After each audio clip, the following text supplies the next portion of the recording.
Good morning, boys and girls. So, we have finally finished Because of Mr. Turrup. Long book there.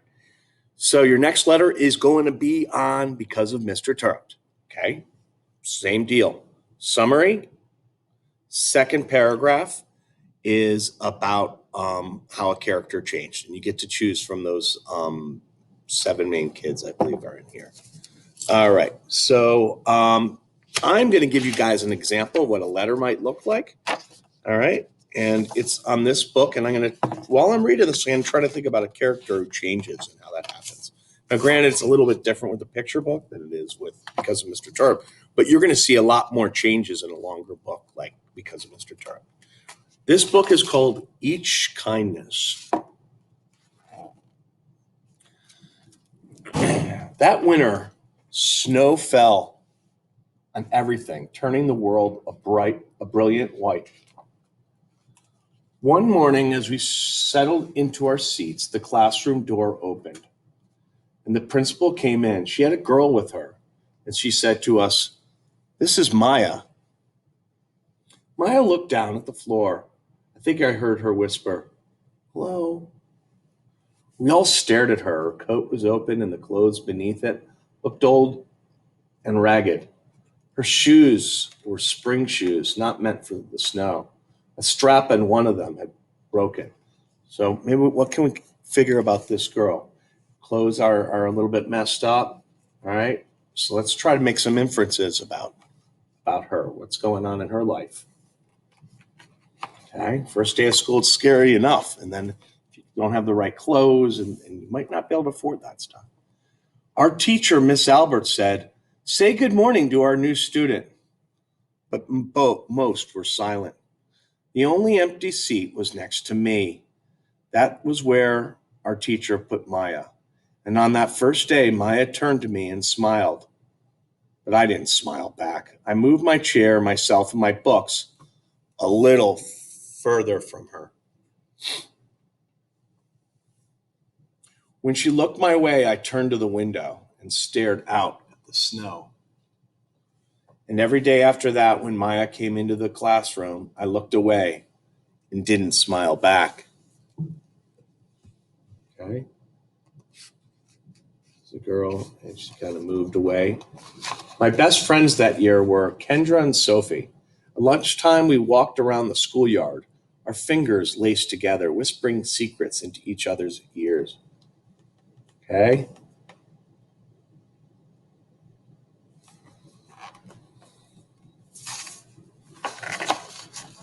One day, while we were near the slide, Maya came over to us. She held open her hand to show us the shiny jacks and tiny red ball she'd gotten for her birthday. "It's a high bouncer," she said. But none of us wanted to play. So Maya played a game against herself. Sounds like she's trying to make the best of it, maybe. Wonder what's going to happen. That afternoon, when we got back in the classroom, Maya whispered to me, "Bet you can't guess who the new Jack champion of the world is." Behind me, Andrew whispered, "Chloe's got a new friend. Chloe's got a new friend." "She's not my friend," I whispered back. I wonder how that made her feel. The weeks passed. Every day we whispered about Maya, laughing at her clothes, her shoes, the strange food she brought for lunch. Some days, Maya held out her hand to show us what she had brought to school: a deck of cards, pickup sticks, a small tattered doll. Whenever she asked us to play, we just said no.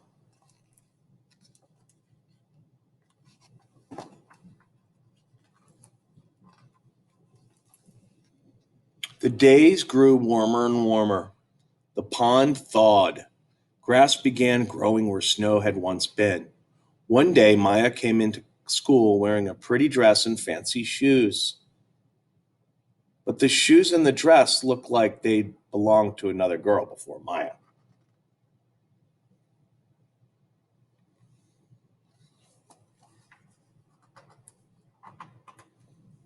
I have a new name for her, Kendra whispered.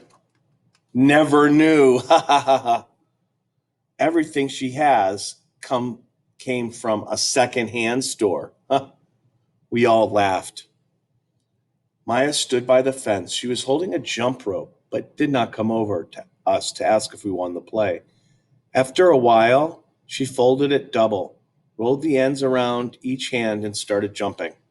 She jumped around the whole schoolyard without stopping. She didn't look up once. She just jumped and jumped and jumped.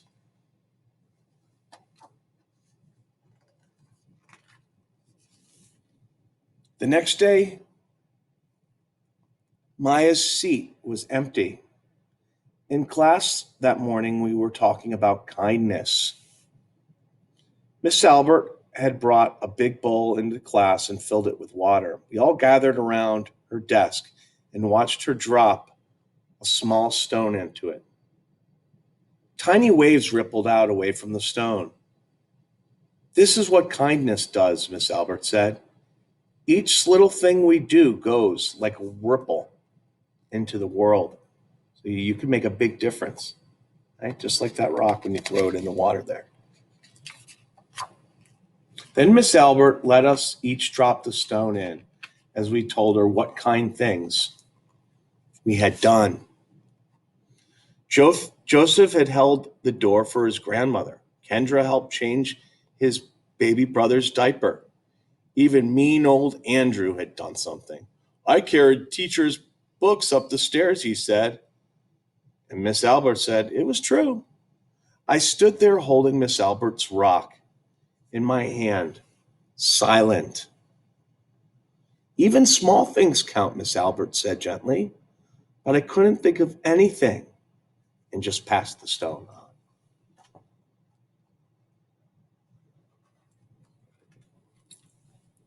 Maya didn't come to school the next day or the day after that. Each morning I walked to school slowly, hoping this would be the day Maya returned and she'd look at me and smile. I promised myself this would be the day I smiled back. Each kindness, Miss Albert had said, makes the whole world a little bit better.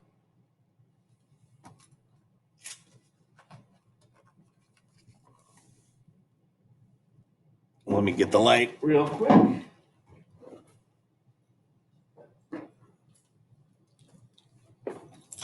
All right, but Maya's seat remained empty. And one day, Miss Albert announced to the class that Maya wouldn't be coming back. Her family had moved away, Miss Albert said. Then she told us to take out our notebooks. It was time for spelling. That afternoon, I walked home alone. When I reached the pond, my throat filled with all the things I wish I would have said to Maya. Each kindness I had never shown.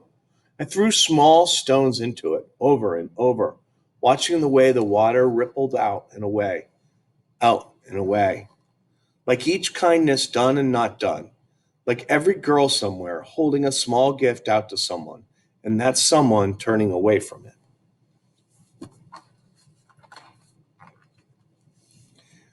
I watched the water ripple as the sun set through the maples, and the chance of kindness with Maya became more and more forever gone. You don't always have a second chance there, do you?